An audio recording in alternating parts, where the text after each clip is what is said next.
Morning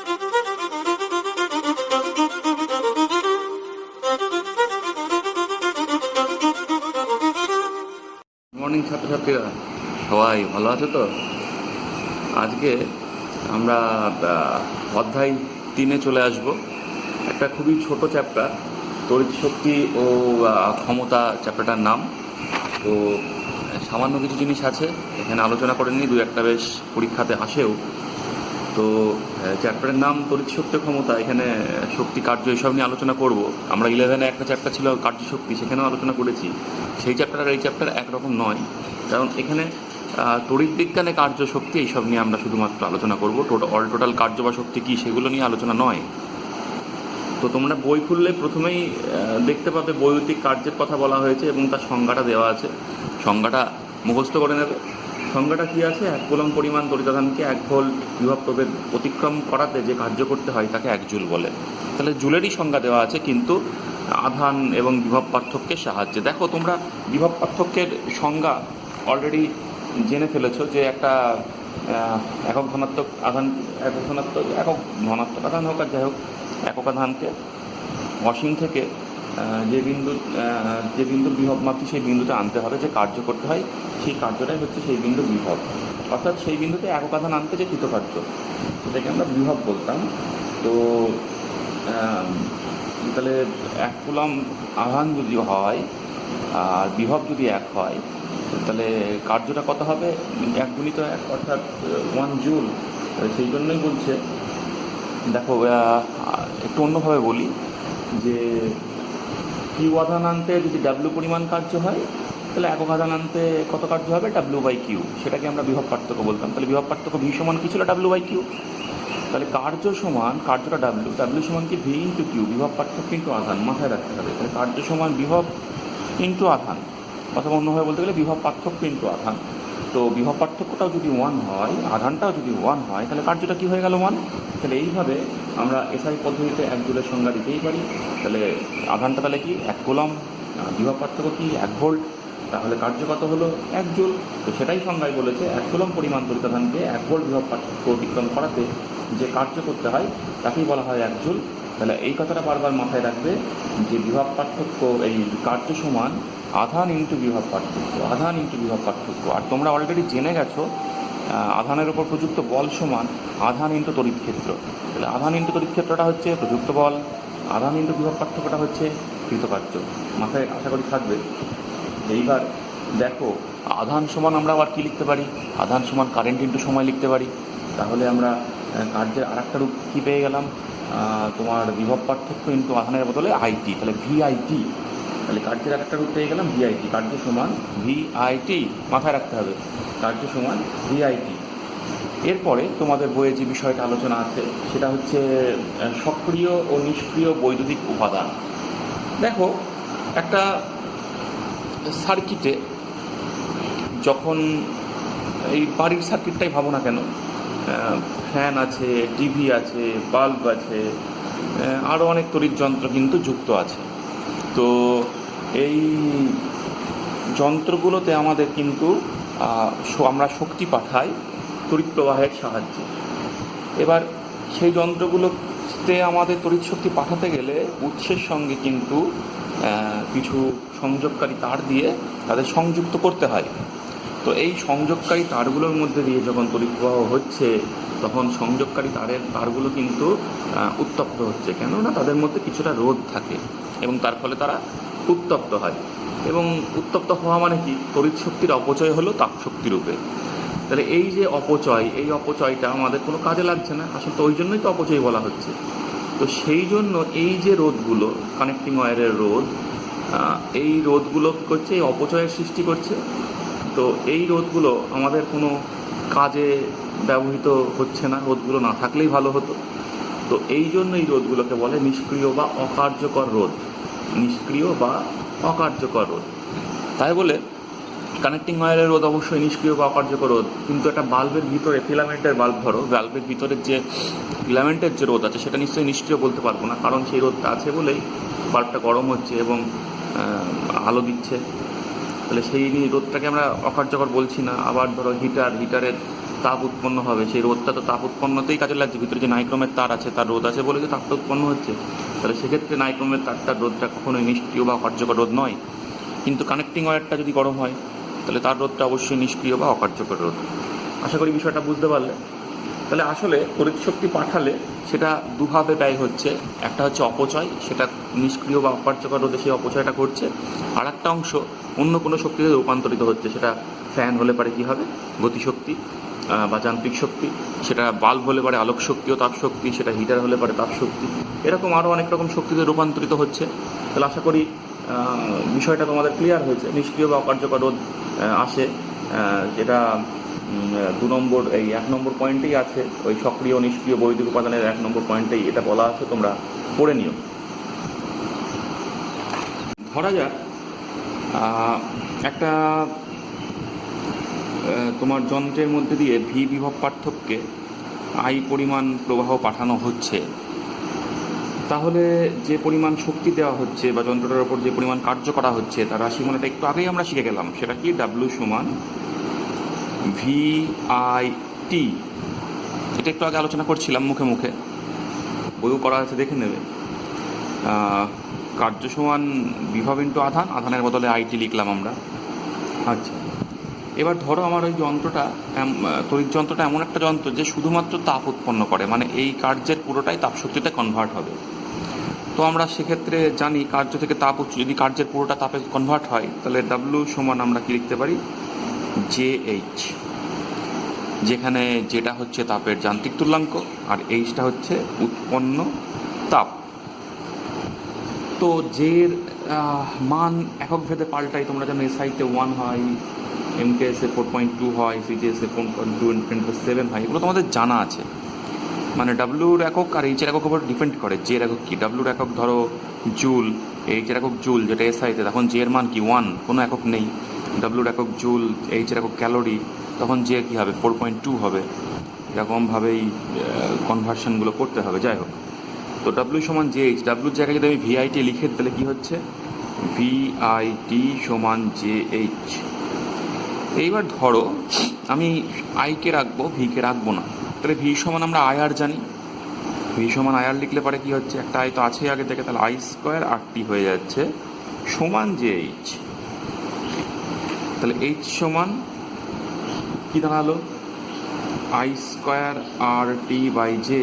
এটা মাথায় রাখতে হবে, এইচ সমান I square R T by J. আর আমি যদি ভিকে রাখতাম তাহলে কী হতো, এইচ সমান V square T by R J হতো।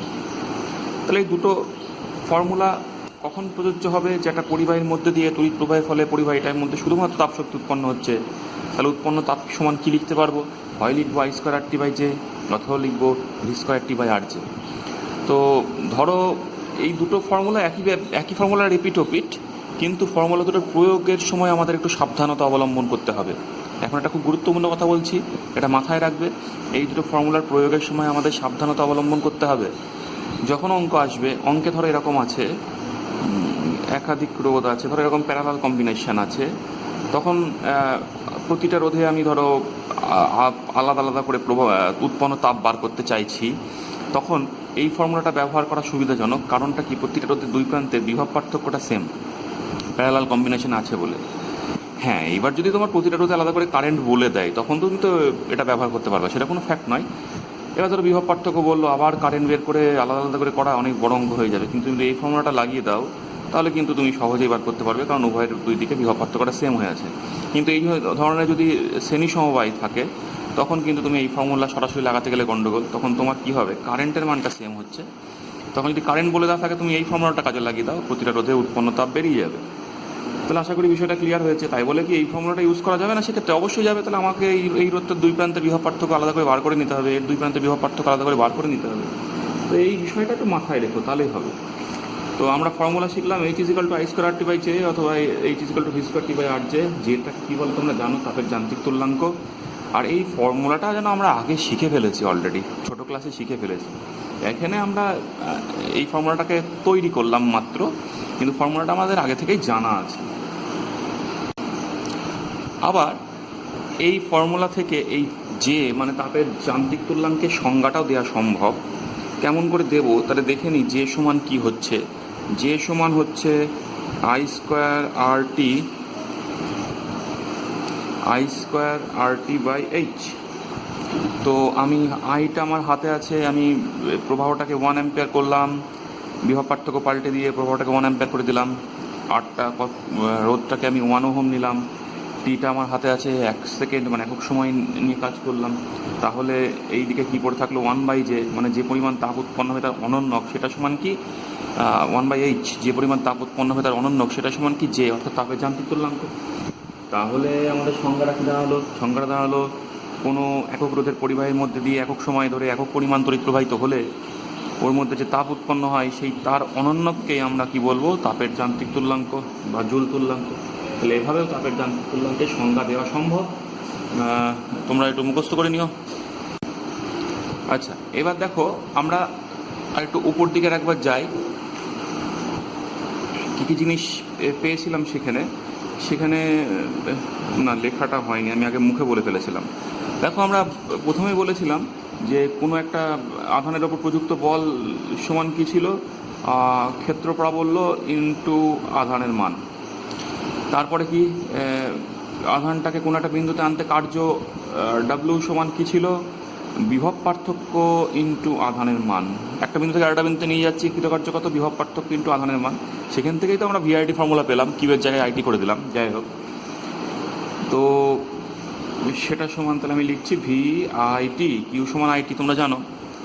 এইবার ব্যয়িত ক্ষমতা, তাহলে কতটা ক্ষমতা হবে এক্ষেত্রে, ব্যয়িত ক্ষমতা কত হবে সেটা কী করে পারবো করবো, ক্ষমতা সমান জানো তোমরা কার্য বাই সময়, তাহলে ক্ষমতা সমান কার্য বাই সময়, তাহলে ভোল্ট ইন্টু কারেন্ট। তাহলে এই কথাগুলো মাথায় রাখতে হবে, এটা এটা এটা। বলটা আধানের ওপর বল কত, ক্ষেত্র প্রাবল্য ইন্টু আধানেরকে এক জায়গা থেকে এক জায়গা আনতে কার্য কত, বিভব পার্থক্য ইন্টু আধান, এবং ব্যয়িত ক্ষমতা কত, বিভব পার্থক্য ইন্টু তড়িৎ প্রবাহ। এই কথাগুলো মাথায় রাখবে, আশা করি অনেক জায়গায় তোমাদের কাজে লেগে যাবে।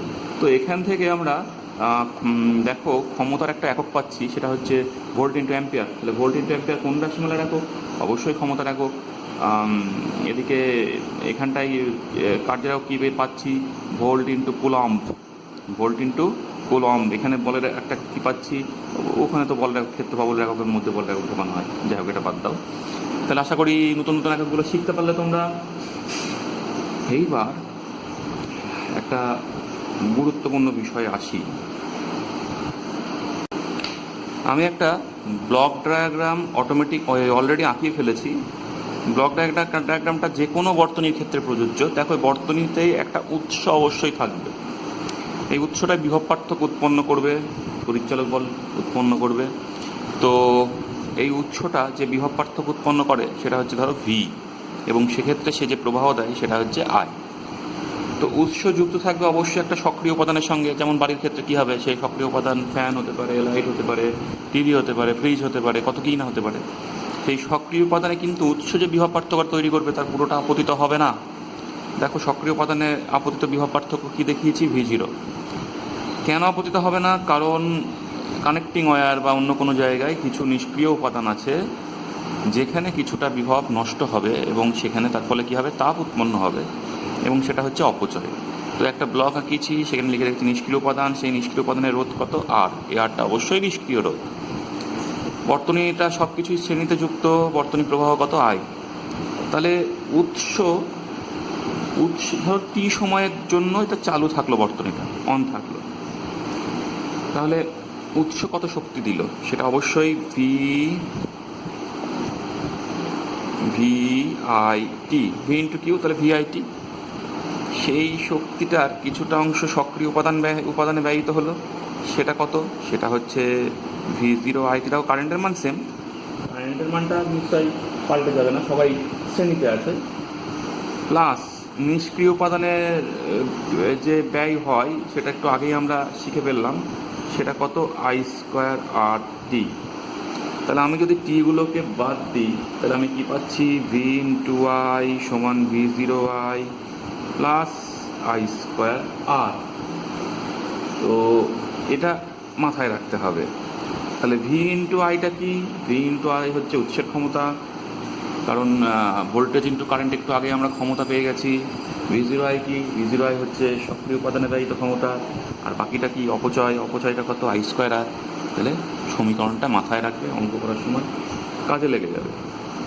তো দেখো, শুধু গৃহস্থলী নয়, যে কোনো স্থানে, সেটা বড় কারখানা হোক বা পুরো আমাদের গ্রিড সিস্টেম হোক, যার মাধ্যমে সব জায়গায় তড়িৎ শক্তি সাপ্লাই করা হয়, সব জায়গায় কিন্তু এই যে সমীকরণটা প্রযোজ্য। এবং খেয়াল করো, যত কারেন্টের মানটা আমরা বাড়াচ্ছি তত এই অপচয়টা বাড়ছে। সমীকরণে খেয়াল করো, কারেন্টের মানটা বাড়লে এই অপচয়টা কিন্তু ভয়ঙ্কর রকমভাবে বেড়ে যাচ্ছে। তাহলে অপচয় হ্রাস করব কী করে? সোজা কথা, মনে প্রথম কথা কী আসবে? স্যার, অপচয় হ্রাস করতে গেলে কারেন্টের মানটা কমিয়ে দাও। দেন সমস্যা হচ্ছে, কারেন্টের মানটা যদি এখানে অপচয় হ্রাস করার জন্য কমায়, তাহলে এখানেও কারেন্টের মানটা কমে যাচ্ছে। এখানে কারেন্টের মানটা কমে যায় মানে V0I কমা মানে কি? মানে সক্রিয় উপাদানে আমি প্রয়োজনীয় শক্তি সরবরাহ করতে পারলাম না। মানে সক্রিয় উপাদানের ক্ষমতাটা যে ক্ষমতায় কাজ করার কথা তার চেয়ে কম ক্ষমতায় কাজ করবে। তো সেটাও তো আমাদের হতে দিলে হবে না। তাহলে উপায় কি? উপায় একটাই, এই V0 বাড়ানো, আইকে কমানো, V0 বাড়ানো। V0 কী করে বাড়াবো? ভিকে বাড়াবো। তো এই কারণেই তোমার অপচয় হ্রাসের জন্য কি করা হয়? উচ্চ বিভব পার্থক্যে কিন্তু নিম্ন তড়িৎ প্রবাহে শক্তি সরবরাহ করা হয়। যেমন দেখো, তোমাদের মনে প্রশ্ন জাগা উচিত যে এই যে 220 ভোল্ট আমাদের বাড়িতে আসে, 220 ভোল্ট বাড়িতে আসলে পরে তো আমাদের পক্ষে সেটা অবশ্যই ক্ষতিকারক। কারণ 220 ভোল্টে হাত ঠেকলে মানুষ মারা যায়। তাহলে 220 ভোল্ট কেন বাড়িতে পাঠানো হয়? আবার দেখো, পাড়ায় পাড়ায় যে ট্রান্সফরমারগুলো লাগানো থাকে, জোড়া পোলে যে ট্রান্সফরমার লাগানো থাকে, সেখানে যে মাঠ থেকে যে লাইনে তারে কারেন্ট তড়িৎ প্রবাহ সেই ট্রান্সফরমারে আসে, সেখানে কিন্তু 11,000 ভোল্ট থাকে। আবার সেই 11,000 ভোল্ট থাকে আসে কোত্থেকে? ইলেকট্রিক সাপ্লাই থেকে। সেখানে যে আরও বড় ট্রান্সফরমার থাকে, সেখানে আরও অনেক বেশি ভোল্টেজ সেখানে সরবরাহিত হয়। তাহলে এই যে অত্যন্ত 11,000 ভোল্ট, অত্যন্ত ভয়ঙ্কর বিভব পার্থক্য, তাহলে এই বেশি বিভব পার্থক্য কেন সরবরাহ করা হচ্ছে? তার কারণ একটাই, মোটামুটি একটা হিসেব করে নিয়েছেন আমাদের বিজ্ঞানীরাই বলো বা ইঞ্জিনিয়াররা বলো, দিয়ে তারা দেখেছেন যে এই রকম আমাদের বাড়িতে, প্রতি বাড়িতে তড়িৎ প্রবাহের এই পরিমাণ শক্তির চাহিদা থাকে। সেই পরিমাণ শক্তির চাহিদা মেটাতে গেলে পরে আমাদের মোটামুটি এইটুকুন ভোল্ট না রাখলে অপচয়টা এত বেশি হবে যে তারগুলো গরম হবে, অনেক কিছু সমস্যা হতে পারে, অপচয় বেশি হয়ে যেতে পারে। সরু তার ইউজ করলে গরম বেশি হবে, পুড়ে যাবে। আবার খেয়াল করবা, মোবাইল চার্জ করতে গেলে সেই ভোল্টেজটাকে আরও নামিয়ে দেয়। চার্জারে কিন্তু একটা স্টেপ ডাউন ট্রান্সফরমার লাগানো থাকে ক্ষুদ্র আকারে। যে কোনো কম্পিউটার বলো, কম্পিউটারেও দেখবা তোমার SMPS-এর মধ্যেও এরকম অনেক ট্রান্সফরমার থাকে, যারা ভোল্টেজটাকে 6 ভোল্ট 12 ভোল্ট এরকম বিভিন্ন ভোল্টেজে কমিয়ে দেয়। তো এই কারণটা এইটাই যে যতটা সম্ভব কম প্রবাহ মাত্রায় শক্তি সরবরাহ করা, সেক্ষেত্রে ভোল্টেজটা যতটা সম্ভব বেশি না করলেই নয় সেটা করা। তো বাড়িতে যদি 11,000 ভোল্টেজ সাপ্লাই করি, তাহলে সেই বাড়িতে আর বাস করা যাবে না। নিশ্চয়ই বুঝতে পারছো কারণটা। তো যেটুকু না করলেই নয়, 220 ভোল্টে সাপ্লাই করা হয় বাড়িতে। জোড়া পোলের ট্রান্সফরমারে সাপ্লাই করা হয় 11,000, কারণ সেরকম ট্রান্সফরমার ওই 11,000 লাইনের সঙ্গে অনেক যুক্ত আছে। সেখানে 220 ভোল্ট সাপ্লাই দিলে যথেষ্ট অপচয় হবে।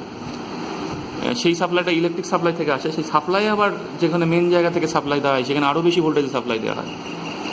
তাহলে আশা করছি কেন এই বেশি বিভব পার্থক্যে সাপ্লাই দেওয়া হয় তোমরা বুঝতে পারছো। যদি আমরা সব জায়গায় এই সহনসীমার মধ্যে ধরো এই 6 ভোল্ট বা 12 ভোল্ট এরকম ভোল্টে সাপ্লাই দিতে শুরু করতাম, তাহলে অনেক বেশি প্রবাহ মাত্রা বজায় রাখতে হতো একই পরিমাণ শক্তি পাঠানোর জন্য, এবং সেক্ষেত্রে প্রচুর তাপ উৎপন্ন হতো। সেটা যাতে না হয় তার জন্য বর্তনীর আমার রোধ কমাতে হতো। বর্তনী রোধ কী করে কমাবো? অত্যন্ত মোটা মোটা তার ব্যবহার করতে হতো, প্রস্থচ্ছেদ বাড়াতে হতো পরিবাহী তারগুলোর। তো দেখা গেল সেই বিশাল মোটা তার ব্যবহার করতে হচ্ছে, সেই তারে বাড়িতে ওয়্যারিং করা সম্ভব নয়, বা সেই তার কিনতে যে ব্যয়, বা সেই তারটাকে সেই পোলের ওপর টাঙিয়ে রাখা সব অবাস্তবই বটে। তো ওই জন্যই এই কাজগুলো করা হয়েছে যে বেশি ভোল্টে যতটা সম্ভব ভোল্টেজটা বাড়াও, যতটা সম্ভব প্রবাহ মাত্রার মানটা কমাও, দিয়ে শক্তি সরবরাহ করো। তাহলে আশা করি কী করে অপচয় কমিয়ে শক্তি সরবরাহ করা হয়, সেই ব্যাপারটা তোমাদের মাথায় ক্লিয়ার হয়েছে। এখানে আমি একটা বর্তনী আঁকিয়েছি, খুবই একটা বাস্তব বর্তনী। ধরো একটা তড়িৎ কোষ যুক্ত আছে, একটা বহির্বর্তনীতে প্রবাহ পাঠাচ্ছে।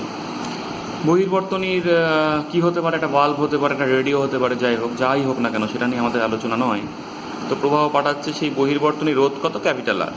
আর যে উৎস যুক্ত আছে, উৎসের তড়িৎচালক বল দেখতেই পাচ্ছ ই, আর উৎসের অভ্যন্তরীণ রোধ হচ্ছে স্মল আর। বর্তনী প্রবাহ কত, আই। তো বহির্বর্তনীতে কতটা ক্ষমতা ব্যয়িত হচ্ছে সেইটা আমরা বের করতে চাই। তো সেটা বের করার পূর্বে ব্যয়িত ক্ষমতার রাশিমালা তোমরা অলরেডি জেনে গেছো, ভি ইন্টু আই। সেটা করার পূর্বে আমরা করব কি, এই কারেন্টের মানটা বার করে নেব। তো কারেন্ট সমান কত, আই সমান ভি বাই আর, ভি এর বদলে ই ইউজ করলাম, আর আর কত, আর হচ্ছে ক্যাপিটাল আর আর স্মল আরের শ্রেণী সমবায়, তার মানে ক্যাপিটাল আর প্লাস স্মল আর। তাহলে এই হলো বর্তনীর প্রবাহ মাত্রা। এবার ব্যয়িত ক্ষমতা, বহির্বর্তনীতে ব্যয়িত ক্ষমতাটা কী হবে, ব্যয়িত ক্ষমতার সমান হবে ভি ইন্টু আই। যদি আমি শুধু আইকে রাখতে চাই, ভিকে ভি সমান আই আর, তাহলে হয়ে গেল আই স্কোয়ার আর।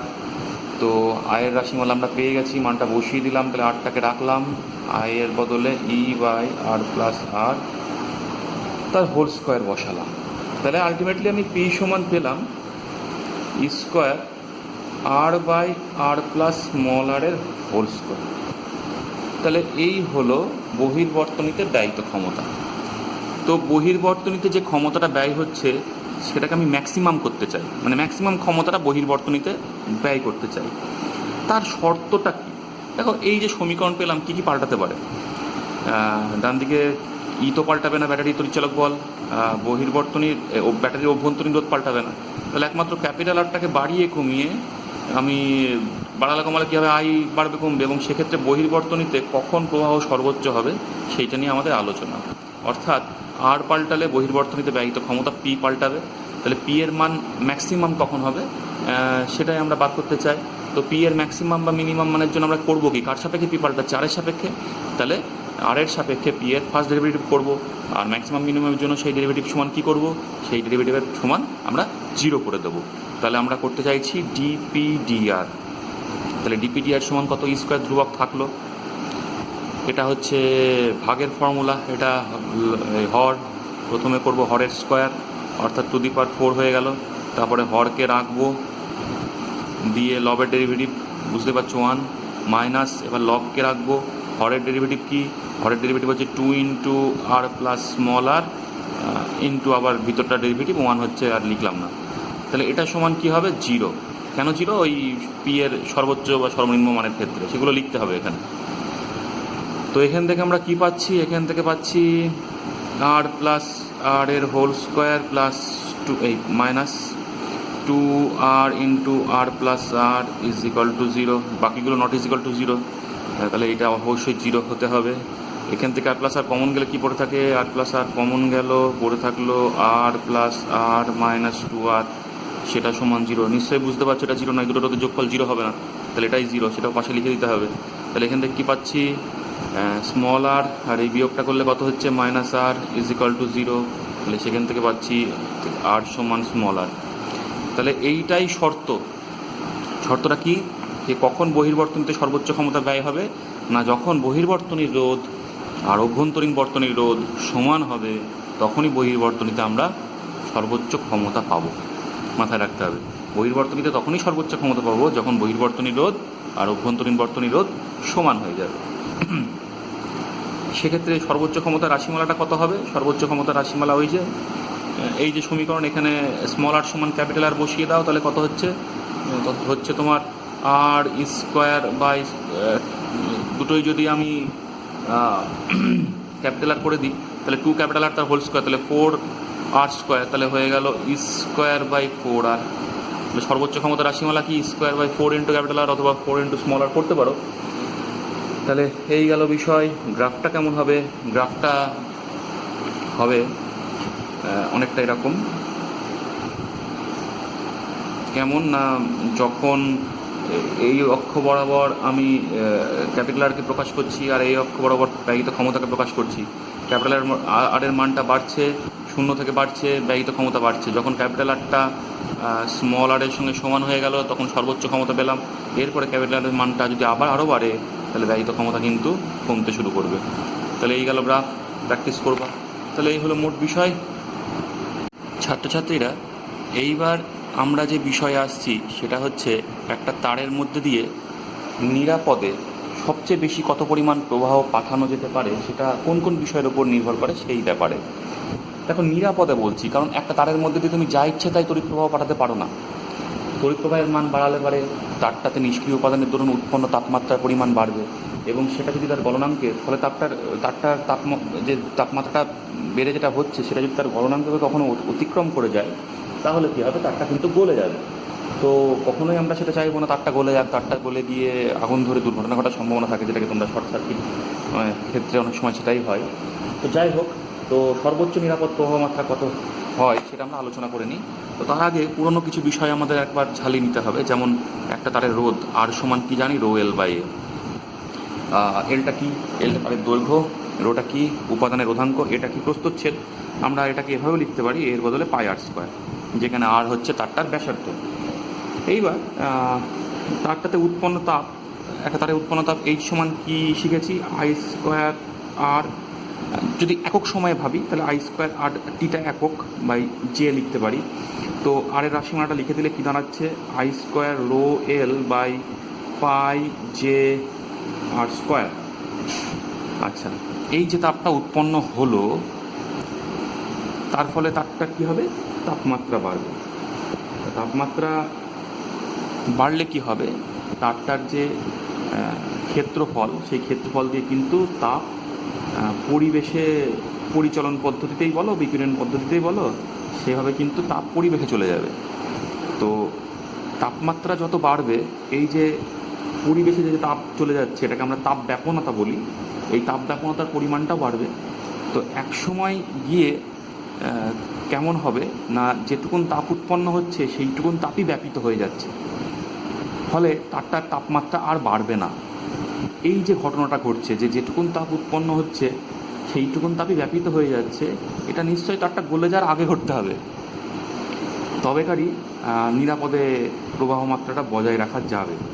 তো সেই যে তাপটা ব্যাপিত হয়ে যাচ্ছে, সেই আমরা যদি ধরে নিই যে তারটার প্রতি একক ক্ষেত্রফল থেকে বিকীর্ণ তাপ এইচ, প্রতি একক সময়ে একক ক্ষেত্রফল থেকে যেটুকুন তাপ বিকীর্ণ হচ্ছে সেটা আমরা যদি স্মল এইচ ধরি, তো তারটার ক্ষেত্রফল কত হচ্ছে, ক্ষেত্রফল হচ্ছে চোঙের মতো ভাবলে পারে যে 2 পাই আর এল।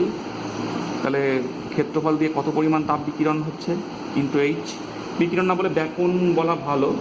তো এইচটা কি, একক ক্ষেত্রফল দিয়ে একক সময়ে যে পরিমাণ তাপের ব্যাপন হচ্ছে। আসলে বিকিরণ এবং পরিচলন দুটো পদ্ধতিতেই তাপ বেরিয়ে যাবে তার থেকে। তো সেই বিষয়টা নিয়ে আমরা আলোচনা করলাম। তাহলে 2 পাই আর এল এইচ, এই পরিমাণ তাপ বেরিয়ে যাচ্ছে। এইচটা কিসের উপর ডিপেন্ড করবে, তারটার উপাদানের উপর ডিপেন্ড করবে, তারটার তাপমাত্রার উপর ডিপেন্ড করবে। যাই হোক, তো এই যে তাপটা ব্যাপিত হয়ে যাচ্ছে আর এই যে তাপটা উৎপন্ন হচ্ছে, এই দুটোকে সমান হতে হবে, তবেকারই নিরাপদ থাকবে প্রবাহ মাত্রাটা। তাহলে আমরা I square O L by pi J R square সমান কি লিখতে পারি, সমান লিখতে পারি 2 pi R L H, I square O L by 2 pi R L H লিখলাম। সেখান থেকে পাচ্ছি আই স্কোয়ার সমান 2 পাই পাই গুণ হচ্ছে pi square J 2 pi square J H তো থাকছেই, আর কিউ হচ্ছে জে এইচ আর কিউ বাই রো, বাকিগুলো দেখো কেটে যাবে, এল এল কাটবে দেখো। তাহলে আমরা এই ফর্মুলাটায় আসতে পারছি। খেয়াল করো, 2 ধ্রুবক, পাই ধ্রুবক, জে ধ্রুবক, এইচ নির্দিষ্ট, তার নির্দিষ্ট তাপমাত্রা এটা ফিক্স থাকছে, রো ফিক্স থাকছে। সেই তাপমাত্রাটা নিশ্চয়ই তারের গলনাঙ্ক পেরিয়ে গেলে চলবে না। তাহলে বুঝতেই পারছি এক্ষেত্রে সর্বোচ্চ প্রবাহের সঙ্গে তারের প্রস্থচ্ছেদের একটা সম্পর্ক আছে, সেটা কি আই স্কোয়ার সমানুপাত আর কিউ, এটা মাথায় রাখতে হবে। তাহলে যে কোনো প্রস্থচ্ছেদের আমরা তার ব্যবহার করতে পারবো না, সেটা ডিপেন্ড করবে কত প্রবাহ সেই তারের মধ্যে দিয়ে যাবে তার উপর। প্রবাহের মান বাড়াতে গেলে আর বাড়াতে হবে, অর্থাৎ তারের প্রস্থচ্ছেদও বাড়াতে হবে। বেশি প্রবাহ প্রয়োজন হলে পরে আমরা মোটা তার ব্যবহার করব, কম প্রবাহ প্রয়োজন হলে আমরা সরু তার ব্যবহার করলেও চলবে। তো রাশিমালাটা এখান থেকে পাচ্ছ I² সমানুপাত R³ এইচটা ফিক্স থাকলে তবে এটা মাথায় রাখতে হবে। বিষয়টা এই চ্যাপ্টারের আছে সেটা হচ্ছে বিভিন্ন যন্ত্রের রেটিং। দেখবা যে কোনো বৈদ্যুতিক যন্ত্র, সেটা একটা ফ্যান হোক, সেটা একটা ব্যাটারি হোক, সেটা একটা তোমার ফিউজ হোক বা অন্য যে কোনো যন্ত্রই হোক না কেন, সকলের গায়ে কিছু তথ্য লেখা থাকে। যেমন যদি একটা ইলেকট্রিক বাল্ব হয় সেখানে দেখবা কত ভোল্ট আর কত ওয়াট সেটা লেখা থাকে।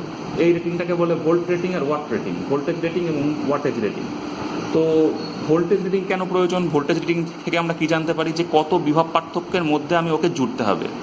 ধরো একটা পাখার একটা যেমন গৃহস্থলী সবগুলোর গায়ে ভোল্টেজ রিডিং কত লেখা থাকে 220 ভোল্ট, তার মানে 220 ভোল্টের সঙ্গে জুড়লে পরে সে সর্বোচ্চ ক্ষমতায় কাজ করবে। আর যদি তার চেয়ে ভোল্টেজটা কম হয়ে যায় তাহলে সে কিন্তু তার মধ্যে সে তার পূর্ণ দক্ষতায় কাজ করতে পারবে না। যেমন ভোল্টেজ বাড়িতে কম আসলে পারে দেখবা ফ্যানটা স্লো ঘোরে, বাল্বটা মিনমিন করে জ্বলে, সেই জন্য এটা হয়। আর ওয়াট রেটিং কি? ওয়াট রেটিং থেকে কী বুঝতে পারবো সে প্রতি সেকেন্ডে একক সময়ে কত জুল পরিমাণ কার্য করতে পারবে বা এনার্জি দিতে পারবে। সেটা যদি আমরা ওই যে ভোল্টেজ রেটিং করাতে সেই ভোল্টেজ পরিমাণ বিভব পার্থক্য যদি জুড়ি, তবেকার যে ওয়াট রেটিং আছে সেই পরিমাণ সে শক্তি প্রতি সেকেন্ডে দেবে। তো এই দুটো রেটিং থেকে এটা জানতে পারি। আরও বিভিন্নটা রেটিং থাকে, যেমন তোমার ব্যাটারির গায়ে তো ইয়েও লেখা থাকে কত আধান দিতে পারবে সেটা রেটিং করা থাকে। আবার একটা ফিউজ তারের গায়ে যেমন রেটিং থাকে অ্যাম্পিয়ার রেটিং। কেন? ফিউজ তারের গায়ে ধরো একটা ফিউজ তারের গায়ে লেখা আছে 5 অ্যাম্পিয়ার, তার মানে কি? তার মানে হচ্ছে ফিউজ তারের মধ্যে দিয়ে ম্যাক্সিমাম 5 অ্যাম্পিয়ার প্রবাহ যেতে পারবে। যদি প্রবাহটা 5 অ্যাম্পিয়ার থেকে সামান্য বেশি হয়ে যায় তাহলে ফিউজ তারটা কিন্তু গলে যাবে। তাহলে রেটিংটা খুব গুরুত্বপূর্ণ। রেটিং দেখে আমরা বুঝতে পারবো যে বর্তনীটাকে, সেই যন্ত্রটাকে কেমন ধরনের বর্তনীতে জুড়তে পারি, কেমন ধরনের বর্তনীতে জুড়লে সে ক্ষতিগ্রস্ত হওয়ার সম্ভাবনা আছে, বা তাকে পূর্ণ দক্ষতায় কার্য কীভাবে করানো যেতে পারে, বা সেক্ষেত্রে পূর্ণ দক্ষতায় কার্য করলে সে কতটুকুন শক্তি দেবে প্রতি সেকেন্ডে। এইরকম বিভিন্ন তথ্য কিন্তু আমরা রেটিং থেকে জানতে পারি। এটা বইটা রিডিং করে নেবে, আর অঙ্ক করার সময় আমরা কিছু এই রেটিংয়ের ওপর অঙ্ক করবো, তাহলে আর অসুবিধা থাকবে না। তাহলে এই গেল চ্যাপ্টার। পুরো রিডিং পড়ো ভালো করে, যেগুলো আমি এখানে দেখালাম সেগুলো মুখস্থ করো, তাহলে আশা করি আর কোনো অসুবিধা থাকবে না।